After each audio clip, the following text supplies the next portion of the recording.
अबे अबे दुबे, अबे जी, पहले सबसे पहले तो ये जो चर्चा चल रही है, और मुझे पता है शायद हमने पहले भी इस पर शो किया है और आप भी शायद एक डिबेट में आए थे इस मुद्दे पर, क्या नीतीश कुमार को इस नए गठबंधन का संयोजक बनाया जा सकता है क्या अभय दुबे, और शरद पवार को भी एक बड़ी जिम्मेदारी मिलेगी पीडीए में, इसकी चर्चा चल रही है। अभय दुबे, आपका क्या कहना है इस पर?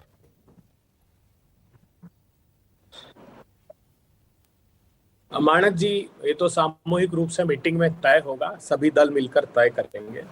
मगर आज की भारतीय जनता पार्टी के प्रवक्ता के बातों से एक बात साफ हो गई कि इनका दिन का चैन और रातों की नींद उड़ी हुई है। देखिए, आप कैसी तारीख पे तारीख याद रखते हैं कि कब प्रतिपक्षी दल बैठेंगे, किस स्थान पर बैठेंगे, कौन कौन से दल आएंगे, कौन कौन से दल साथ नहीं आएंगे। बेचैन है साहब, रात को भी सपने आ रहे हैं प्रतिपक्षी दलों के। इन्होंने कहा मोदी जी को हटाने के लिए सपने देख रहे हैं। मोदी जी को हटाने का अर्थ जानते हैं?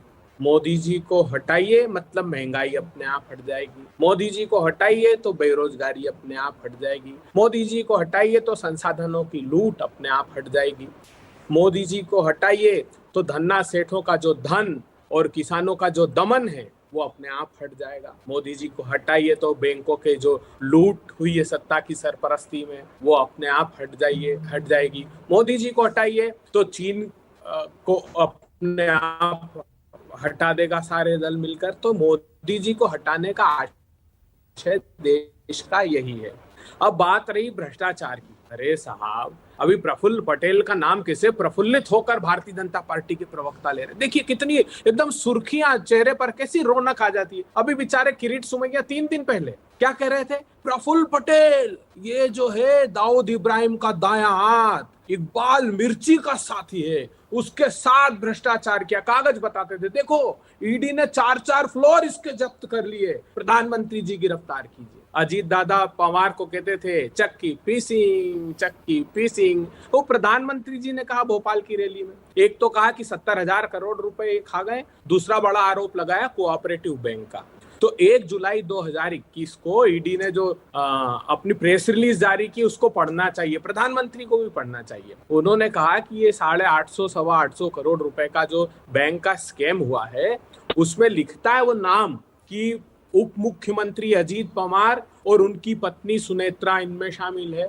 अभी चार्जशीट जब फाइल की मानक जी तो सब बात तय हो गई इनकी, तो चार्जशीट में से दादा का नाम ड्रॉप कर दिया, कंपनी का नाम है, मतलब कंपनी का नाम डालकर रखा। और जो ट्रायल कोर्ट का जज है ना, जो स्पेशल कोर्ट के जज, उन्होंने कहा कि प्रथम दृष्टि में तो ये साफ दिखाई देता है। अब साहब हसन मुश्रीफ जिनको मंत्री बनाया, 1 महीने पहले 2 ईडी के छापे, वो इंटरिम बेल के लिए कोर्ट में अप्लाई किया तो ईडी ने क्या रिप्लाई फाइल किया? एफिडेविट। उन्होंने कहा 40,000 किसानों को पैसा इनके बच्चों के अकाउंट में डाइवर्ट किया है, वो हसन मुश्रीफ मंत्री है। वो अदिति तटकर महिला मंत्री है, सुनिए ना मानक जी। नहीं, आप वो ये देखिए, ये तो आप 4-5 दिन से सब लोग गिना ही रहे हैं, एक सेकंड, सब लोग गिना रहे हैं 4-5 दिन से, और हमने बिल्कुल देखिए, हमने भी उसको उठाया है, उसमें कोई दिक्कत नहीं है।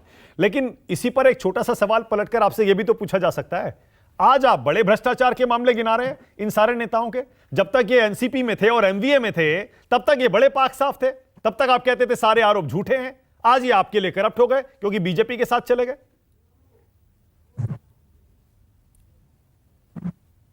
मानक जी, कल भी भारतीय जनता पार्टी ये आरोप गिना रही थी, आज भी भारतीय जनता पार्टी की एजेंसियां ये आरोप गिना रही है। कांग्रेस पार्टी प्रतिपक्षी दलों ने पहले भी नहीं बोला था, हम तो जो इनके मुखारबिंद से निकला है उसको प्रधानमंत्री जी को परोस रहे कि प्रधानमंत्री जी, जो आपने किया भावना गवली के विषय में, जो आपने किया प्रताप सरनाईक के विषय में, जो आपने यशवंत यादव यामिनी यादव के विषय में किया, ये शिंदे सेना के लोग टूट के ऐसे ही थोड़ी आए, इन पर भी 5-5 समन थे। उन्होंने कहा नहीं, ईडी के पास नहीं जाएंगे, भाजपा में जाएंगे। अच्छा, तो एक काम करिए ना, सुनिए अबे दुबे, देखिए आप बहुत स्मार्ट हैं, आप बहुत इंटेलिजेंट है और बहुत चालाक भी है। चालाक नेगेटिव तो नहीं होता है ना, अगर नेगेटिव होता है तो मैं वापस ले लूंगा। आप बहुत चतुर हैं। मैंने आपसे सवाल पलटकर पूछा था आपका स्टैंड आज क्या है, आपने घुमा दिया उसको। आज आप कह दीजिए ना फिर कि ये शिंदे सेना वाले और ये एनसीपी के अजीत गुट वाले ये सारे के सारे पाक साफ हैं, कह दीजिए।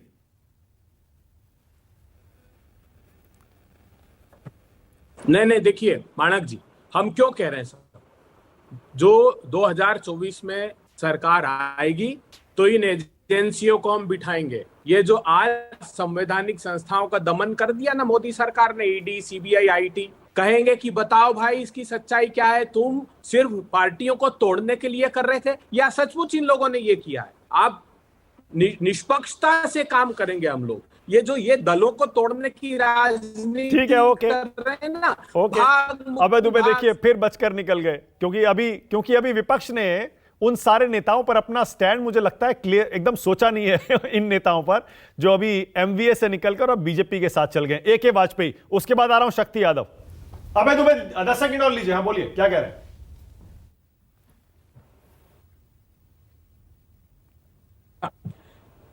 देखिए, भारतीय जनता पार्टी के जो असली अलाई थे ना, वो तो एक एक करके इनके अहंकार के कारण चले गए। शिवसेना चली गई, अकाली दल चला गया, जेडीयू चला गया, टीडीपी चला गया। इनके जो अलाई अब है ना पक्का गठबंधन, वो ईडी, सीबीआई, आईटी, ये हैं जिनके माध्यम से ये प्रधानमंत्री जी ने गारंटी दी है सारे भ्रष्टाचारियों को इकट्ठा करके अपने दल में मैं सारे तोड़फोड़ की सरकार बनाऊंगा। 24 तक चलेगा, उसके बाद ए.के. वाजपेयी।